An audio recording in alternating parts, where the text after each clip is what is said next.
Devil hunt অপারেশনে রংপুরে আওয়ামী লীগের 2 ইউনিয়ন পরিষদ চেয়ারম্যানকে গ্রেপ্তার করেছে পুলিশ। বৃহস্পতিবার রাতে এই 2 ইউপি চেয়ারম্যানকে গ্রেপ্তার করা হয়।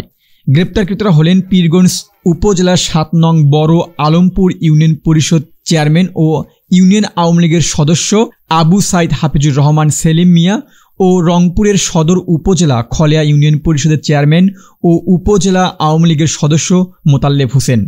বৃহস্পতিবার রাত 9টার দিকে পীরগঞ্জের ফলির বিল নামক বাজার থেকে অভিযান চালিয়ে হাফিজুর রহমান সেলিমকে আটক করা হয়। অপরদিকে রাত 8টার দিকে ভিন্ন জগৎ এলাকা থেকে খলিয়া ইউনিয়ন পরিষদের চেয়ারম্যান মোতাল্লেব হোসেনকে গ্রেপ্তার করে পুলিশ। পুলিশ জানিয়েছে, অপারেশন ডেভিল হান্ট অভিযানের অংশ হিসেবে তাদের গ্রেপ্তার করা হয়েছে। প্রয়োজনীয় আইনের প্রক্রিয়া শেষে মামলার তদন্তকারী কর্মকর্তার নিকট হস্তান্তর করা হয়েছে।